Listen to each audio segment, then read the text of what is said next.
Buenos días a todos y a todas las que nos estáis viendo. Esto es A Tu Salud. Vuelve de nuevo el consultorio sobre las luchas en defensa de la sanidad pública. Me he tomado un descansito porque, bueno, la verdad que hemos tenido unas semanas muy alborotadas.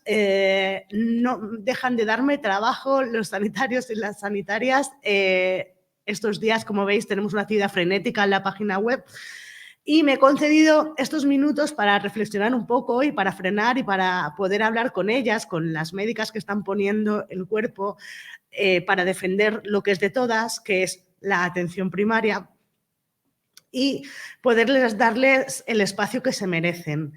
Como ya sabéis, durante estas últimas semanas ha habido movilizaciones y conatos de huelga en comunidades como Extremadura, País Valencià, Aragón, Navarra, Andalucía, que, por cierto, ayer consiguieron llegar a un acuerdo para no llevar a cabo el paro que tendría lugar mañana, y luego hablaremos con Ana Duarte, vicesecretaria del Sindicato Médico Andaluz, que nos contará un poco cómo se ha llegado a ese acuerdo. Y hay otras comunidades que mantienen la huelga, como es la Comunidad de Madrid, comunidad que lleva ya 7 semanas con un paro en atención primaria entre los médicos y las médicas de este nivel asistencial. Además de Cataluña, que, como ya sabéis, van a estar aproximadamente 4 días de huelga en todos los niveles asistenciales, en un contexto en el cual lo que vemos es que, tras una pandemia que nos ha hecho ver la necesidad de una sanidad pública con un músculo fuerte, y pese a que esto se ha visibilizado, las comunidades autónomas han aumentado los presupuestos para 2023 de una manera nimia para sanidad. De hecho, la media es de un 7%, lo que a todas luces así como denuncian todos los colectivos, no es suficiente. Y especialmente no es suficiente en atención primaria, que es el nivel asistencial que resuelve el 70% de los problemas y al que menos dinero se destina. La media estatal es de un 15% del total del gasto sanitario, se destina a atención primaria, muy lejos de lo que recomienda la Organización Mundial de la Salud, que es un 25%. Y dentro de esta desigualdad hay comunidades que destacan, como es la Comunidad de Madrid, que es la colista y la que menos destina a atención primaria, con un 10,7%. Hay una desigualdad, por tanto, territorial, porque otros territorios, como La Rioja, por ejemplo, destinan un 18%. ¿Esto en qué se traduce? Pues se traduce en precariedad y se traduce en consultas abarrotadas. Ninguna comunidad autónoma cumple con los estándares de la OMS, ninguna. Por eso se hace patente el desencanto y se hace patente la indignación entre el personal sanitario. Hoy tenemos a 3 médicas que nos van a hablar un poco cómo está nos van a contar un poco qué se vive dentro de las consultas y también qué se vive de cara a los usuarios, a las personas que necesitan este servicio. Y para ello, en primer lugar, vamos a contar con Mar Noguerol, a la que voy a agregar a la transmisión. Hola, Mar, ¿qué tal? Buenos días. Te voy a quitar que estás silenciada. Hola, Mar, buenos días. Hola, buenos días. Mar Noguerol es médica de familia. Forma parte de las que están luchando hoy en día en esta huelga indefinida que comenzó en Madrid el 21 de noviembre. Y además, bueno, Mar ha sido expedientada por la Comunidad de Madrid. Quiero que empiece contando esto, que nos cuente un poco cómo va su caso y luego ya sí que entramos a hablar sobre lo que es la huelga. Hola, buenos días. Pues sí, bueno, lo de mi expediente se basó se inició el año pasado, hace aproximadamente un año. Sospechosamente parece una cierta venganza por parte de la Consejería de Sanidad, porque un mes antes pues había circulado un vídeo viral en el que yo contestaba a declaraciones de la presidenta en las que descalificaba a los profesionales de los centros de salud, diciendo que se colgaban los teléfonos o desaparecían los médicos, y entonces, pues amparándose en una supuesta falta administrativa de gestión, porque yo también soy directora de mi centro, llevo 25 años en mi consulta y 6 años ejerciendo como directora del Centro de Salud Cuzco en Fuenlabrada, en Madrid. Amparándose en una supuesta falta administrativa que tendrán que demostrar ante los tribunales, porque el caso ya está en los tribunales, me sancionan con 10 meses de suspensión de empleo y sueldo como directora y como médica de familia, lo que conlleva además la pérdida de mi puesto de trabajo. Es decir, que ya de por sí el hecho de que la sanción se extienda de manera indebida a una actividad que no se ha cuestionado ni planteado absolutamente nada en el expediente en ningún momento, pues ya lo hace ser bastante sospechoso. Es especial ensañamiento en además echarme de mi centro de salud y que tenga que dejar de ver a mis pacientes de 25 años, pues bueno, todo ello ha supuesto una respuesta contundente por parte de todos mis compañeros, que han firmado hasta 3 escritos unánimes apoyando íntegramente toda mi gestión e incluso ofreciéndose ir a declarar al juzgado. Ahora, al presentar el contencioso administrativo, incluso 250 pacientes de mi cupo también se ofrecen ir a declarar al juzgado. Y bueno, pues a la consejería, como todo lo que ocurre, pues y al gobierno de la Comunidad de Madrid le da exactamente igual, y lo que van es pues de prepotentes, de soberbios y de maltratar e intentar aplastar la lucha de profesionales y pacientes. Entonces, pues la semana pasada, el día 16, decidieron ejecutarme la sanción sin ningún tipo de pudor. Justo yo había entrado además al comité de huelga la semana anterior, de la huelga de médicos, pero además les da igual pues dejar a 1000 y pico pacientes total, como ya en Madrid hay 1 millón de pacientes sin médico pediatra asignado, pues les da exactamente igual, 2000 arriba que abajo, y entonces pues decidieron ejecutar la sanción.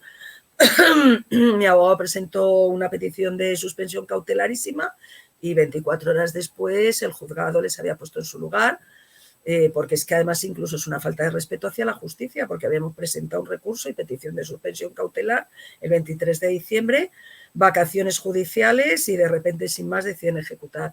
Entonces, bueno, pues se les puso en su sitio y a las 24 horas yo ya estoy restituida en mi puesto como médica de familia y como directora de mi centro de salud, porque bueno, si tan peligrosa soy, tantas faltas cometo, ¿cómo es que un año después sigo ejerciendo y no me han cesado en mi puesto? Así que nada, ahí estoy en mi consulta.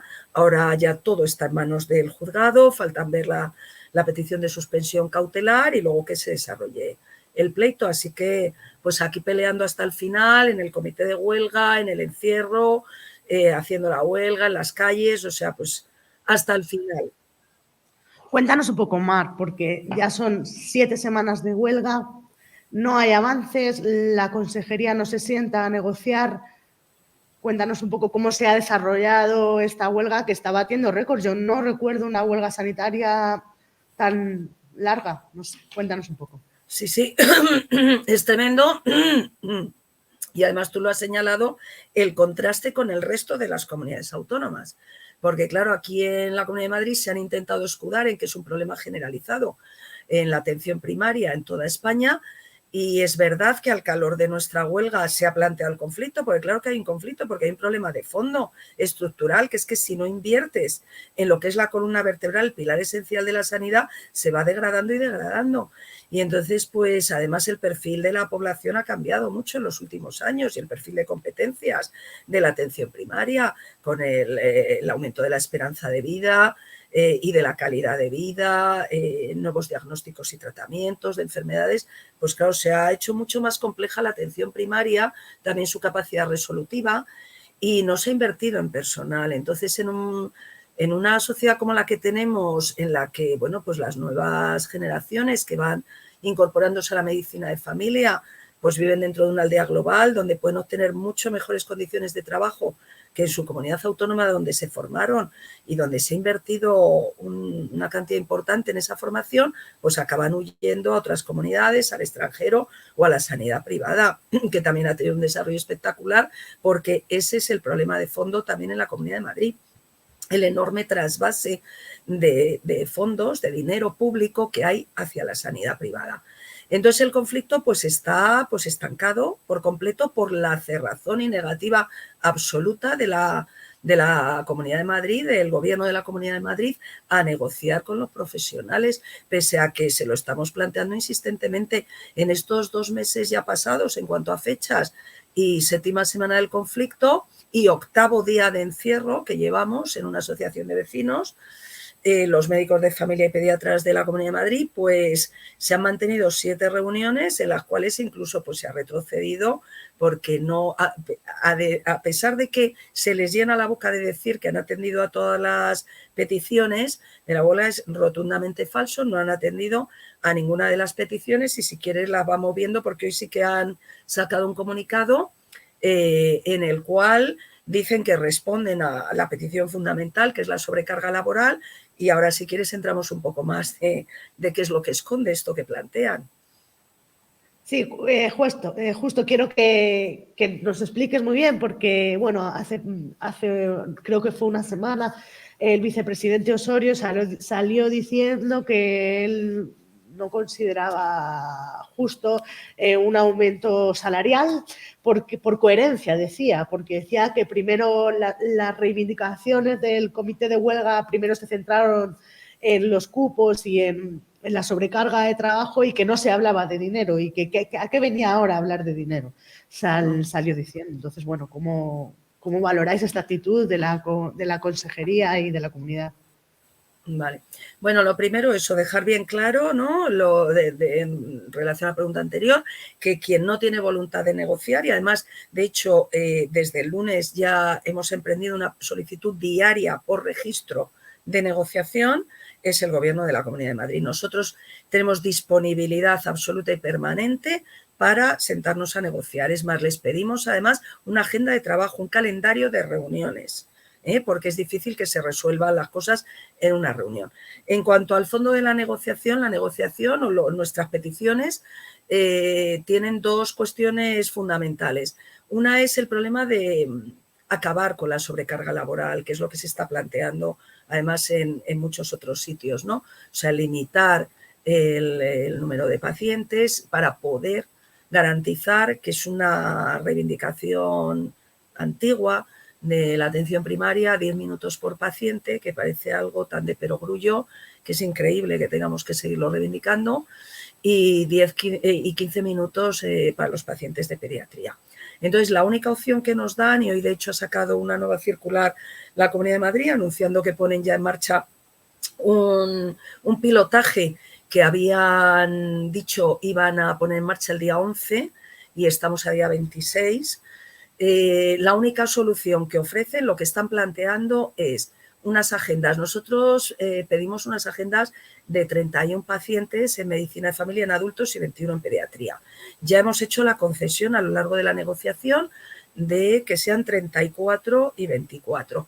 Entonces ellos ahora lo que plantean es que el exceso de pacientes, que en la mayoría de los centros es diario y habitual, en la inmensa mayoría, por no decir en la totalidad, pues que se vean, que se incluyan en otra agenda, que ya atenderá otro profesional de atención primaria. En ningún momento a lo largo de la negociación nos han desvelado dónde van a estar esos profesionales que dicen que lo que van a atender es exceso de pacientes. Y lo que sí han sugerido en múltiples ocasiones o propuesto directamente es o bien que los veamos nosotros mismos en nuestra jornada de trabajo con un incentivo, una especie de productividad, o que los veamos en el turno contrario con unas horas extras, o sea, pagándonos una cantidad por prolongar nuestra jornada con voluntarios que tampoco sabemos de dónde van a salir. Entonces, la única opción es seguir haciendo lo mismo, pero que nos den una cantidad más, o hacer horas extras todos los días, porque todos los días vamos a superar esas cifras de pacientes. No se pone dinero, no se pone un aumento de plantilla. Nosotros lo que planteamos es que tiene que haber un aumento de plantilla para esto y tiene que haber un aumento de presupuesto para esto, porque no aceptamos soluciones que pasen por una voluntariedad que quizá nunca se dé y por aumentar todavía más el trabajo que realizamos, que ya estamos exhaustos de realizarlo y por eso llevamos 2 meses de huelga. Por otro lado, hay otro pilar fundamental, que es el frenar el éxodo masivo de médicos que sufre la Comunidad de Madrid. O sea, ahora mismo en la Comunidad de Madrid hay 1000 plazas vacantes. Hay 1 millón de pacientes que en su tarjeta sanitaria no tienen asignado o médico de familia o pediatra. Pacientes que tienen que estar peregrinando porque cuando se le pregunta al consejero qué pasa, qué solución le piensa dar a 1 millón de pacientes, lo que contesta es que no pasa nada porque se les está atendiendo. Perdón, no se les está atendiendo. Se les están atendiendo problemas agudos cuando recalan en cualquier otro centro o en otro profesional. No se les está atendiendo en la longitudinalidad propia de la atención primaria.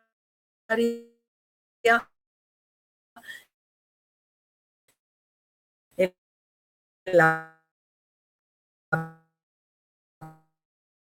prevención, Mar, te estamos en el resto perdiendo. de problemas de salud. A ver, Mar, te perdemos.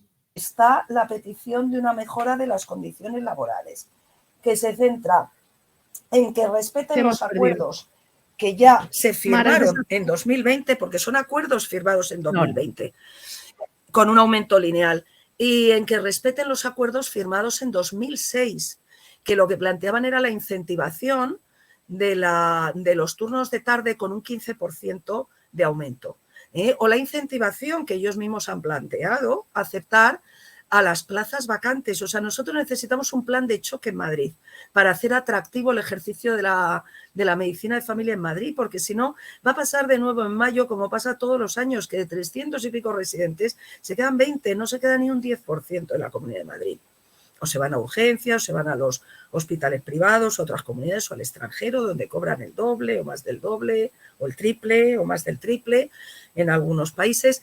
Entonces, estos son los dos pilares. Y claro, entonces ellos pues lo que hacen es intentar destacar el problema económico, que además, fíjate, para que veamos claro de qué hablamos. Lo que cuesta las medidas que estamos planteando no llega a 50 millones, lo hemos evaluado en 42 millones de euros. En una comunidad autónoma cuyo presupuesto en sanidad es de 10.000 millones de euros. O sea, no creemos que tenga nada que ver con un problema económico y además es que para ellos es lo más sencillo. De hecho, quien probablemente esté detrás de todo esto es el consejero de Hacienda y por eso nosotros instamos permanentemente a que estén en la negociación, porque ya es un viejo conocido de la sanidad pública que intentó desmantelar en 2012 y que la marea blanca consiguió frenar sus planes. Bueno, Mar, pues yo te quiero agradecer mucho que hayas estado hoy aquí. Has nombrado antes el encierro. Vamos a tener una conexión ahora mismo en directo con las personas que están ahora mismo en el encierro. Llevan ya 8 días en la Asociación Vecinal de Manoteras.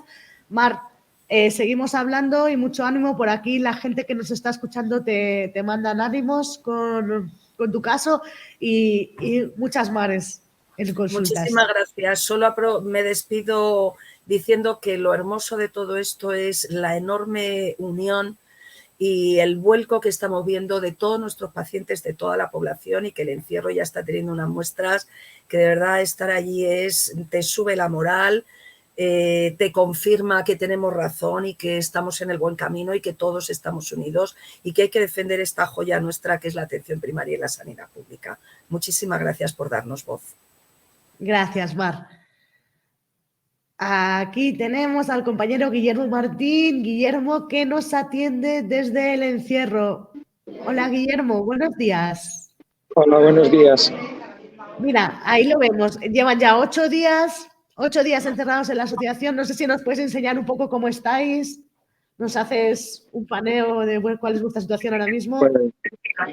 Pues bien, acabamos de tener aquí una rueda de prensa con multitud de medios explicando un poquito lo que se ha ido haciendo a lo largo de estos 8 días, que cada vez somos más en el grupo para mantener el encierro y todos muy contentos de esta experiencia que estamos manteniendo.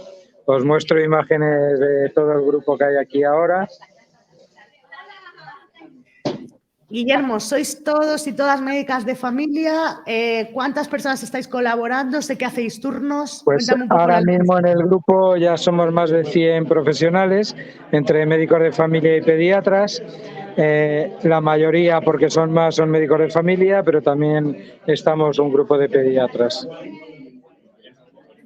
En el caso de la pediatría, hemos hablado de la medicina de familia, pero sé que en la pediatría hay un hueco bastante gordo, hay muchísimas consultas sin cubrir. Creo que en total hay un 20% de consultas sin cubrir en toda la medicina familiar. ¿Cuál es el caso de pediatría? ¿Qué es lo que os está ocurriendo?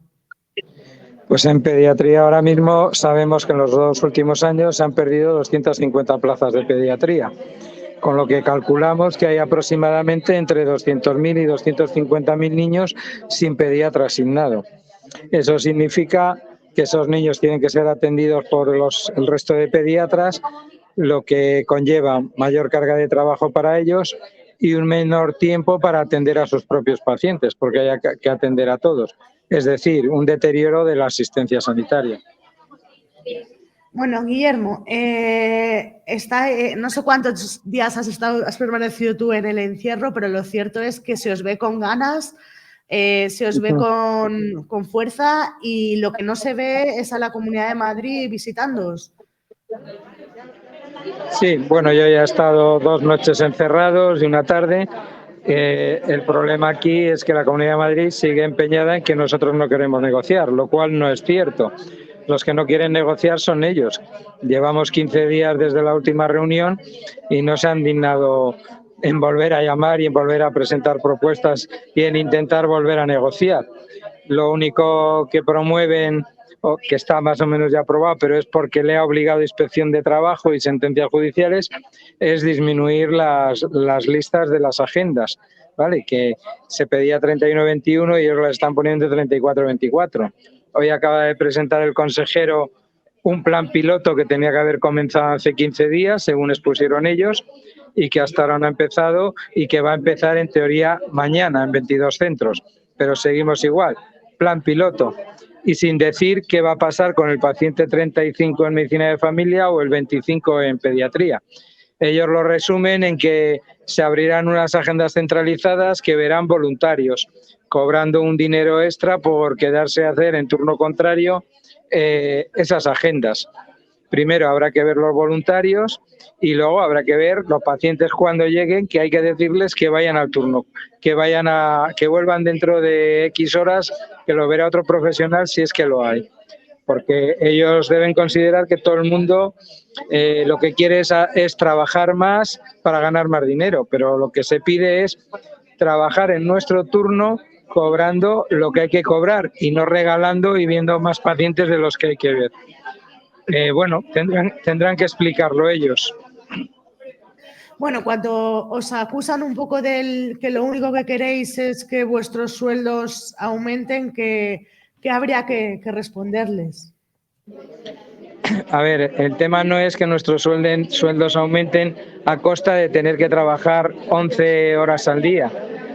La petición que se hace a nivel económico es que se cumplan los acuerdos del 2020, que fue la propia Isabel Díaz Ayuso la que lo propuso, y es lo que no se está cumpliendo. Y eso tendría que ser sin tener que trabajar más horas. Muy bien. Oye, Guillermo, muchísimas gracias por haber entrado en directo. Sé que tenéis mucho lío, sé que hoy habéis tenido una rueda de prensa y por lo que oigo hay bastante gente ahora mismo en el encierro, ¿verdad? Sí, ahora mismo estamos aquí unas 20 personas. Oye, ¿cómo dormís? ¿Cómo os organizáis para eso? Pues dormimos en unas colchonetas, cada uno se trae sacos, yo me traigo una mantita, nos solemos traer la almohada y ya está. Y así pasamos la noche y a la mañana siguiente pues cada uno o a trabajar si le toca mínimos o a sus obligaciones familiares y demás. Tengo entendido que estáis recibiendo mucho apoyo por parte de la población. Sí, la población está completamente volcada con nosotros desde el primer día. No hacen más que traernos cosas, comida, decirnos qué necesitamos, muestras de apoyo constantes. O sea, están volcadas con nosotros. Bueno, no sé si nos puedes enseñar un poco el ambiente otra vez. Ahí están. Está nutrida la cosa, sí. Os voy a mostrar donde hemos celebrado la rueda de prensa también, que es bastante significativo.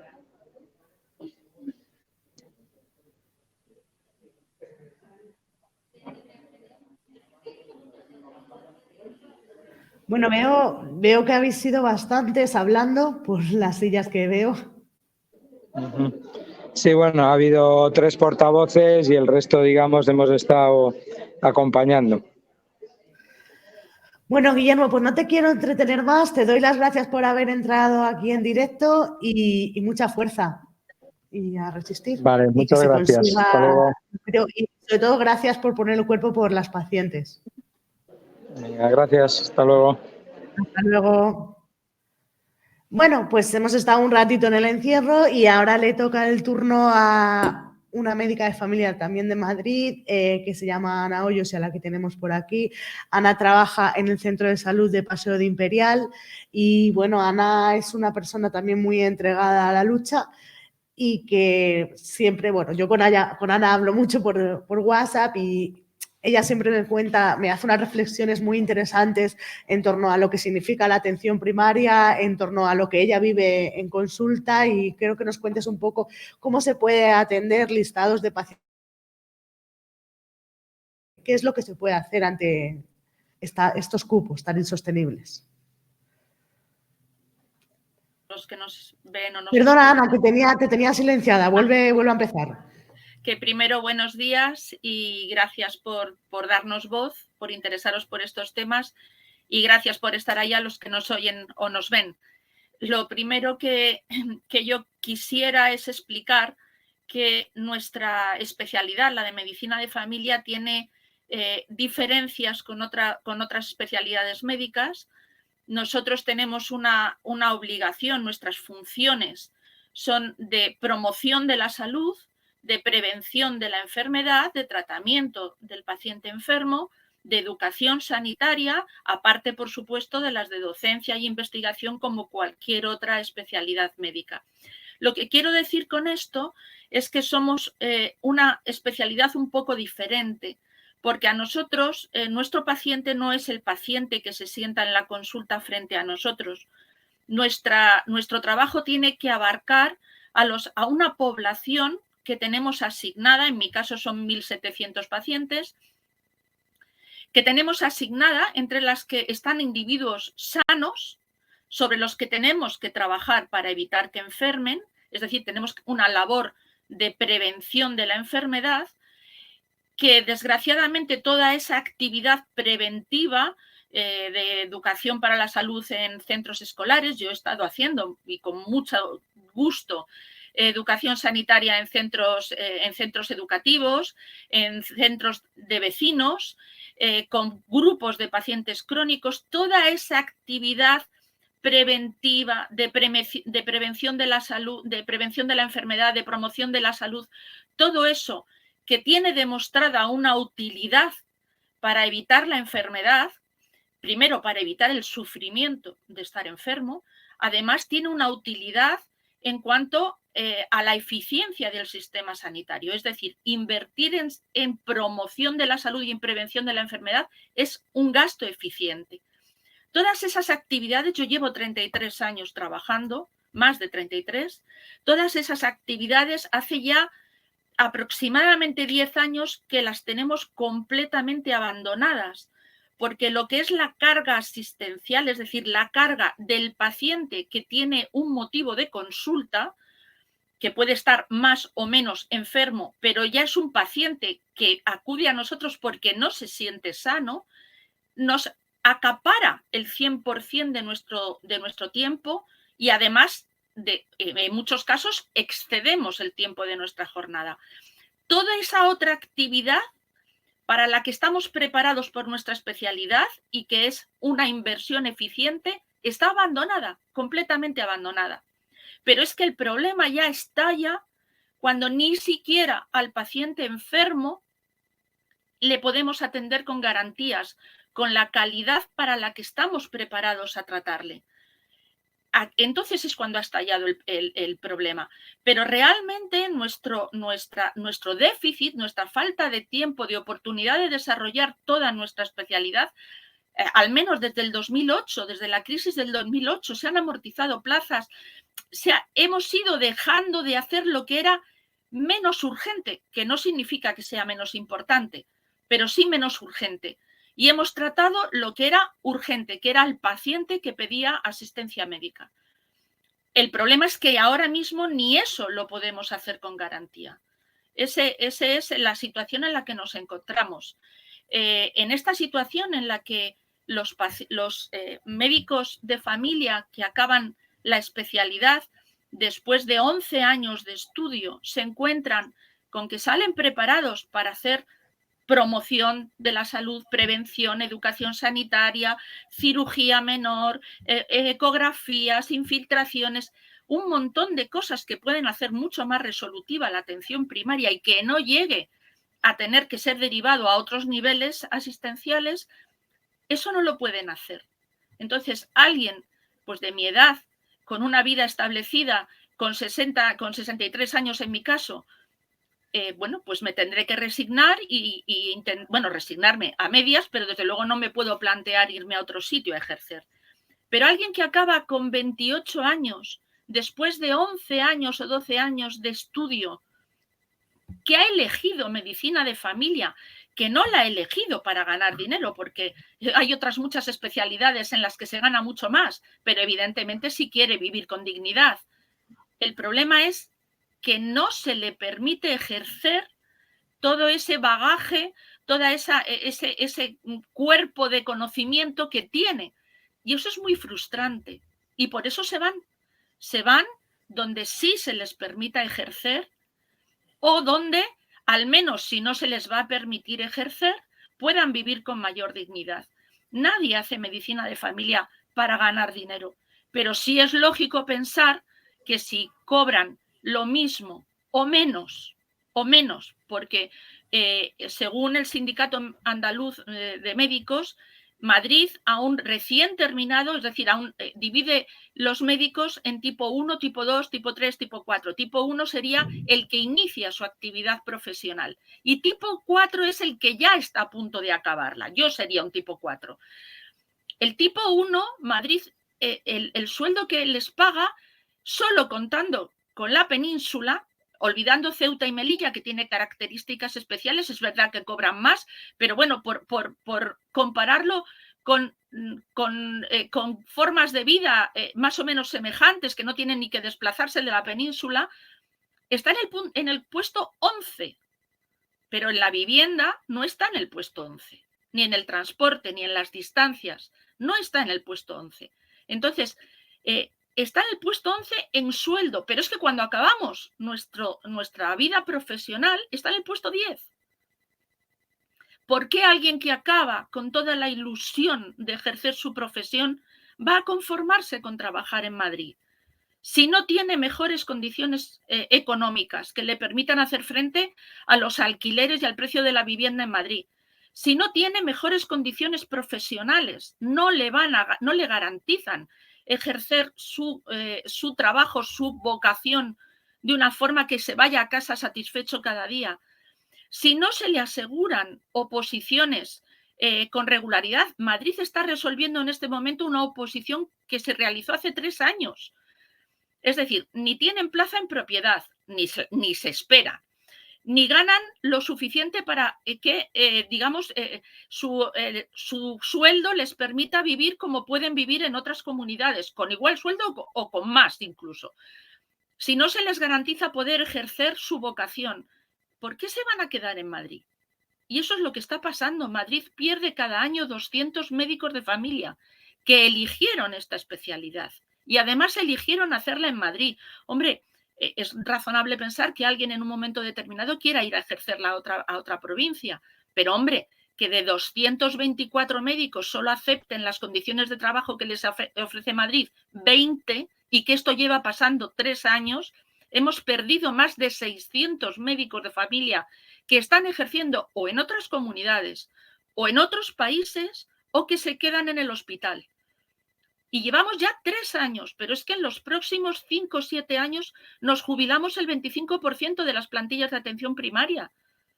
El año pasado ya no se cogieron el 100% de las plazas de medicina de familia en el MIR, es decir, dentro de 4 años ya van a salir menos médicos de familia de los esperados. Estamos en una situación dramática, la población se queda sin atención primaria. Yo estoy en huelga porque vengo frustrada diariamente, no es puntual. Vengo frustrada diariamente porque puede que el paciente no lo sepa, pero yo sí sé qué es lo que no le he dado al paciente. Y creo en la utilidad de mi trabajo, creo profundamente en la utilidad de mi trabajo y no puedo ejercerla y venirme contenta a mi casa. Pero además, porque yo también soy ciudadana y estoy asustada de lo que me espera. Yo ahora tengo una nieta. La atención pediátrica que recibieron mis hijas ya no la está recibiendo mi nieta. Yo más o menos estoy sana, pero enfermaré y recibiré una atención primaria diferente y peor de la que yo he podido dar anteriormente a mis pacientes. Ya no la estoy pudiendo dar, la que daba, pero es que la que yo voy a recibir va a ser aún peor. Nos quedamos sin atención primaria, la población se queda sin atención primaria. Está demostrado por la Organización Mundial de la Salud que tener un médico que te siga durante 15 años disminuye la mortalidad. No vale atender hoy un médico, mañana otro. El paciente puede creer que ha sido correctamente atendido y ha sido lo mejor atendido que puede ser, pero desde luego no ha recibido toda la calidad que podría recibir con un médico asignado que le siga, que le escuche, que sepa las características de ese paciente, que note cambios que a lo mejor el paciente ni siquiera consulta por ellos, pero nosotros que le conocemos como nos pasa con las familias y con los amigos, cuando conoces a una persona eres capaz de detectar cosas que a lo mejor no te está verbalizando. Todo eso se está perdiendo. Bueno, Ana, tenemos a un público muy entregado, nos están dando las gracias. Podéis preguntar, es el momento, todas a las calles para apoyarles, para apoyarnos. Apoyarles es apoyarnos, este punto es importante. Es que el eslogan sería: tú necesitas que yo tenga tiempo para atender tu salud. Tú eres el que necesitas que yo tenga tiempo. Sí, por eso nos dice por aquí Estefres, ánimo, estamos con vosotras, sanidad pública. Creo que es el momento en el cual esto se está haciendo visible de una manera más, pues más amplia, digamos, además a escala estatal. Tú me contabas hace poco, y ya para terminar y dejar entrar a la compañera Ana Duarte que está esperando, me contabas hace poco que tu hija acaba de acabar la especialidad. Acaba este año.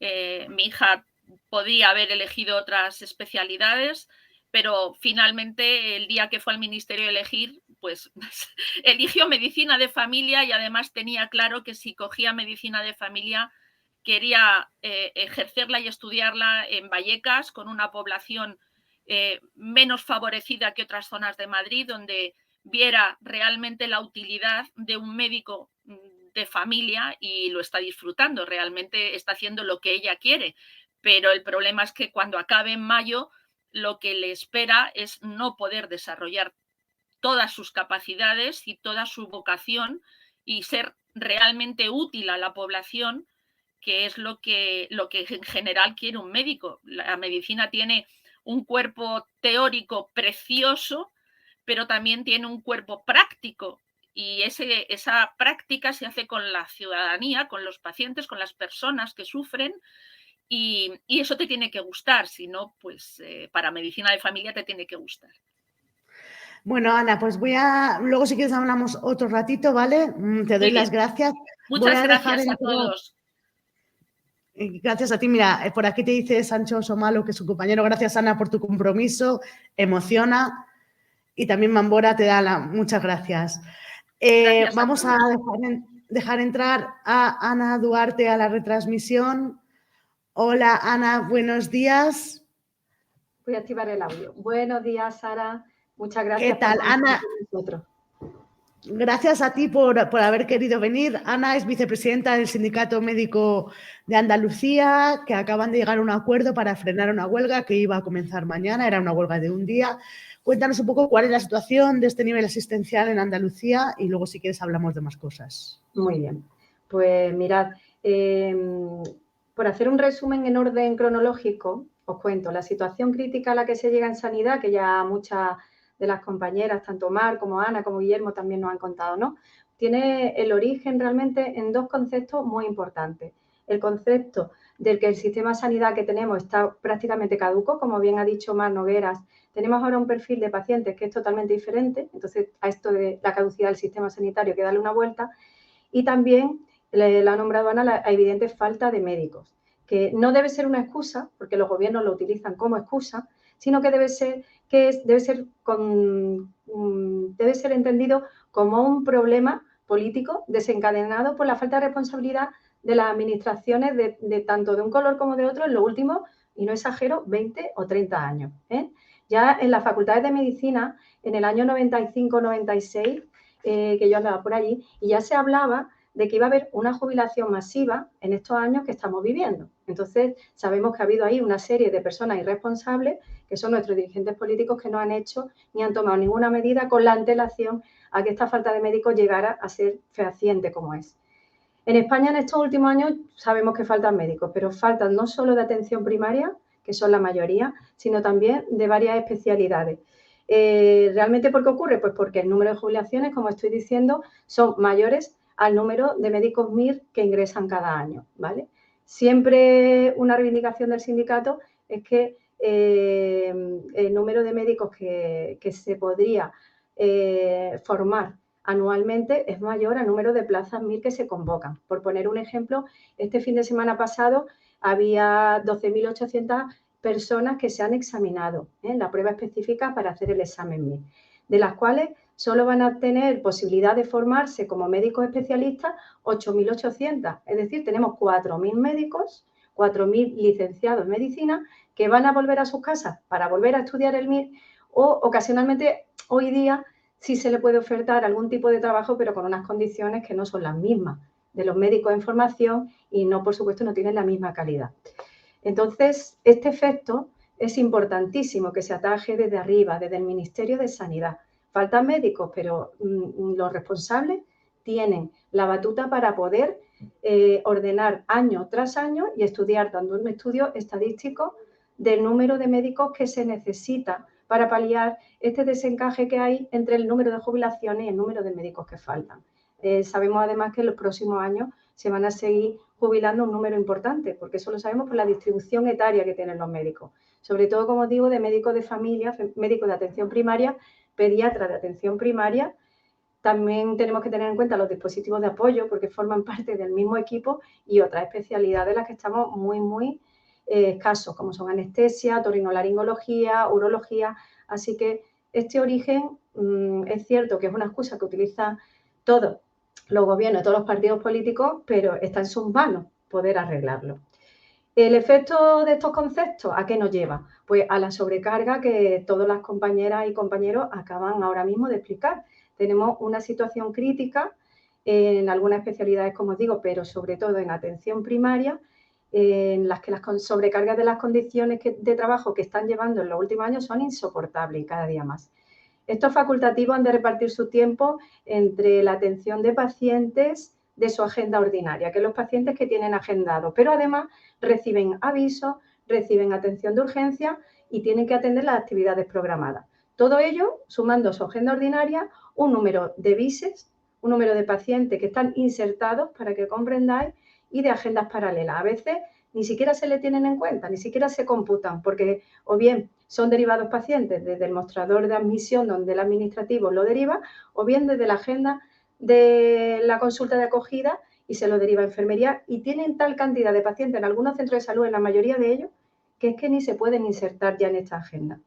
De manera que, bueno, y por supuesto no hay tiempo ni para la formación continuada. Con todo ello, pues no teníamos más que plantarnos, evidentemente con todas las reivindicaciones, que no son solo de sobrecarga, pero aparte de las reivindicaciones históricas que como sindicato pues seguimos trabajando en ellas, como también conocéis desde el análisis y la dimensión adecuada de las plantillas, solución definitiva para la carrera profesional, incorporar un CRP, que es un complemento que tenemos en Andalucía, a masa salarial fija por derecho, igualdad, por supuesto, retributiva entre los médicos, los facultativos y facultativas, no solo de Andalucía, entre nosotros mismos, que hay diferencias, sino de la comunidad autónoma andaluza con el resto de las comunidades, como además los compañeros han también ratificado, y de burocratización del trabajo de los médicos, cosa bastante importante. No solo esas reivindicaciones, de todas ellas, ¿cuál es la más importante? Pues que la sobrecarga a la que están sometidos nuestros médicos de familia, a la que estamos sometidos, nos lleva a una situación de riesgo laboral, a una situación de burnout, que ya era preocupante. De manera que no teníamos más que salir a la calle, tuvimos una serie de concentraciones, como creo que sabéis, tanto en diciembre, enero. Es decir, que hemos tenido también previamente una jornada de huelga antes del verano. O sea, esto no es para nosotros una reivindicación que acabemos de poner sobre la mesa. Llevamos luchando mucho tiempo y por fin, después de una serie de movilizaciones, tanto concentraciones en la calle como la amenaza de huelga del día 27, pues la Administración andaluza cedió y se sentó a negociar justo estas reivindicaciones. De todas ellas, pues como sabéis, ayer se alcanza un acuerdo de lo que hemos considerado a través de lo que nos han trasladado nuestras propias compañeras y compañeros. Lo peor que tenían, o lo más prioritario, es disminuir la sobrecarga. Y además, como hemos visto en estos testimonios, eso es una situación que se repite en otras comunidades autónomas, Cataluña, Extremadura, Madrid, Andalucía, estamos todos en la misma situación de sobrecarga y es fundamental cuidar la salud de los médicos igual que ellos cuidan la salud de los pacientes. Así que tras varias reuniones de trabajo arduo entre el Sindicato Médico Andaluz y el SAS, pues se ha llegado a consensuar un acuerdo, sobre todo para limitar estas agendas, que es lo que piden, como también han comentado el resto de comunidades. Esta agenda, en el caso de atención primaria para médicos de familia, no deberá superar el número de 35 pacientes día y en el caso de los pediatras de atención primaria no deberá superar 25 pacientes día.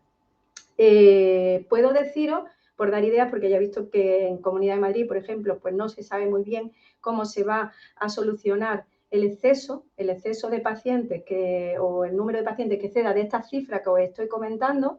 Se trabajará en forma de continuidad asistencial. Continuidad asistencial para nosotros en Andalucía es un complemento que se utiliza como un incentivo económico con un trabajo añadido a una jornada ordinaria, que normalmente se realiza en horario de tarde.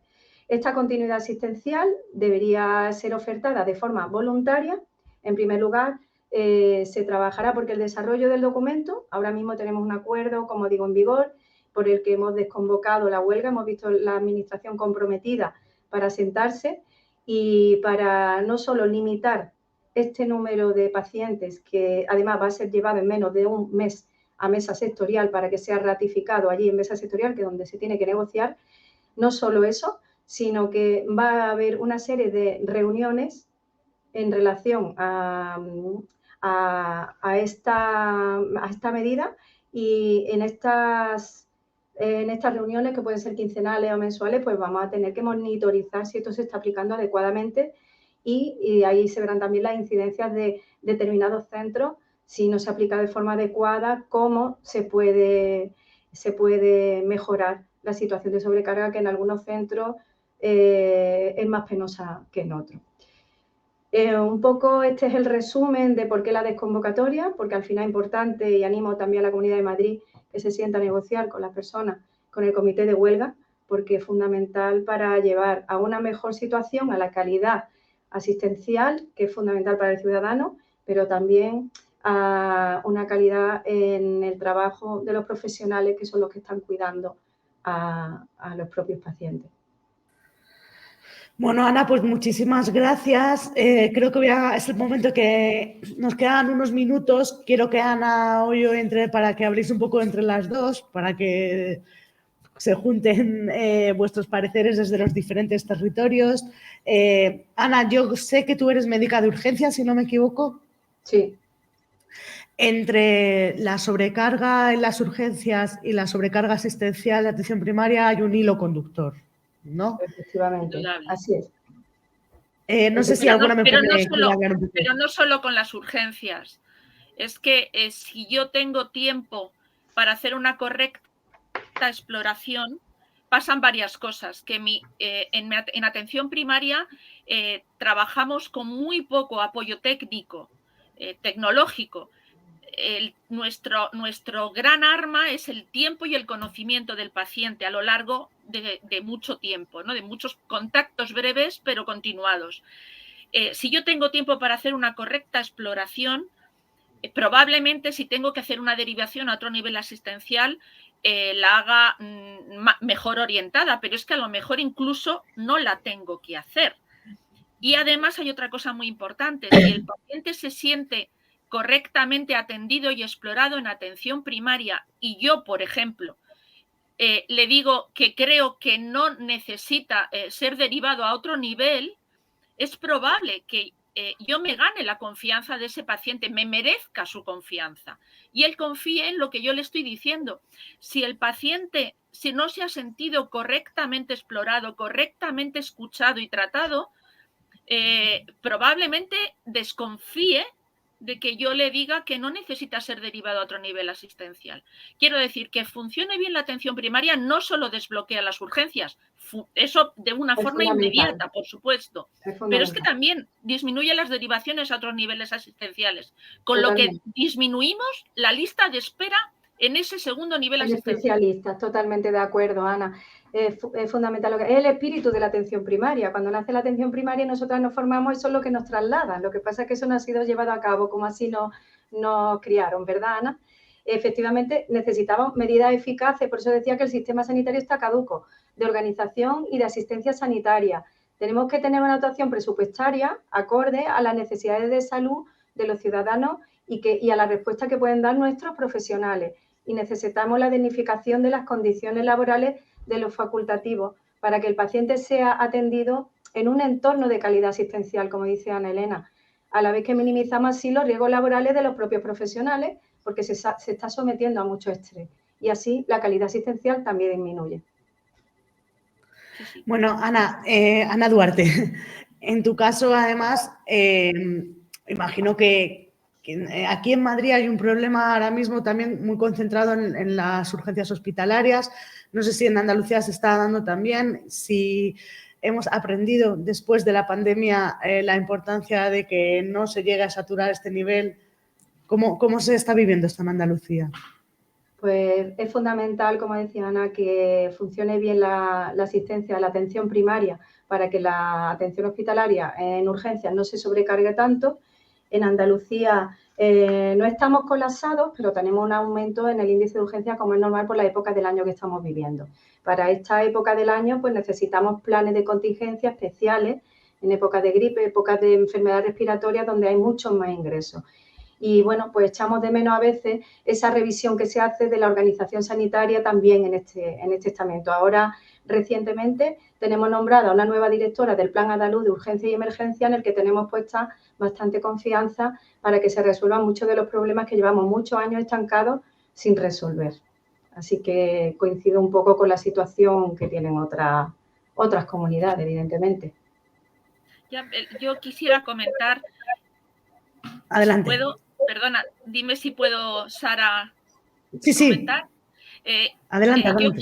Yo quisiera hacer un foco, ¿no?, en un sistema sanitario que se desborda recurrentemente en una epidemia que es programable, porque para eso, por cierto, en atención primaria existen también los médicos centinelas, que están detectando el aumento. Son médicos que, además de su actividad asistencial, tienen una responsabilidad, que es detectar el aumento de determinadas infecciones y que se adelantan, son centinelas, ¿no? Pero un sistema sanitario que se desborda con la gripe recurrente y anual es un sistema sanitario que está infradotado. Tú no me puedes decir que ante un incendio recurrente que ocurre más o menos con las mismas dimensiones, que ocurre todos los años, si tú no tienes una dotación de bomberos suficiente, tú no me puedes decir que es que la culpa es del incendio. La culpa es del que planifica por debajo de las necesidades. estás planificando por debajo de las necesidades sanitarias de la población. La culpa es del que planifica. Totalmente. Por eso digo que necesitamos medidas eficaces de organización nueva y asistencia sanitaria nueva. Bueno, pues os agradezco que hayáis estado aquí. No sé si queréis añadir algo al final para finalizar. ¿Algo que se os haya quedado en el tintero? Yo lo que quiero comentar es que a mí me parece que cubrir el exceso de consulta suponiendo una voluntariedad de los profesionales de atención primaria que quieran alargar su jornada laboral en el turno contrario, es decir, que también sus obligaciones familiares se lo permitan, para dar una atención a la población, me parece un fracaso también de la planificación. No entiendo que un sistema sanitario, un sistema público, me da lo mismo, policía, bomberos, lo que sea, se pueda basar en la voluntariedad. Es que no lo comprendo. Tiene que estar planificado para atender, aparte de que si fijamos en 35 y se están viendo en Madrid agendas de 70, lo que nos quedan son otros 35, que si 35 ocupa ya una jornada ordinaria en el turno de trabajo, que va a tener que duplicar al 100% la jornada para atender a los otros 35. No lo comprendo, no comprendo que esa sea la solución y desde luego es un fracaso del que planifica. No se puede basar un servicio público en la voluntariedad de nadie. ¿Por qué no dejamos a los policías en su casa? Que si hay un atraco, alguno vendrá desde su casa a atender. No puede ser así. Y desde luego es que quedan jornadas idénticas a las que se pasan en horario laboral, normal. Bueno, pues muchísimas gracias, chicas, por haber estado aquí. Seguimos hablando, ¿vale? Ana y Ana, muchísimas gracias. Gracias. Gracias a ti. Y gracias a la población. Y a los profesionales, Ana. Sí, también. Y a los profesionales. Bueno, pues nada, vamos acabando ya por aquí, sin recordaros que esta tarde, noche, tenemos programa de la compañera Paula Pov. Os dejo por aquí el link, va a estar súper interesante. Invocando nuevo a Noam Chomsky, comunicación, va a ir sobre temas de comunicación. Es que no me sé el titular, me habéis pillado, pero va a estar muy bien porque va a hablar sobre el futuro de la comunicación y cómo encontrar una comunicación alternativa. Y yo ya, y mira, me chilla por aquí un compañero que hay una última hora y que Sanidad pone fecha fin a las mascarillas en el transporte, que será el 7 de febrero. Ya que estamos por aquí, pues lo anunciamos. Y muchas gracias a todas las que habéis seguido esta charla. Y muchas gracias a todas las que estáis ahí. Este espacio es un espacio para reflejar las luchas de las sanitarias y visto lo visto va a tener una larga vida este espacio y estaremos aquí siempre que seamos demandados y siempre que sigáis suscribiéndoos al Salto, que eso es necesario para que sigamos viviendo. Así que ya sabes, dale a suscribir y podremos seguir disfrutando de espacios como este. Muchas gracias.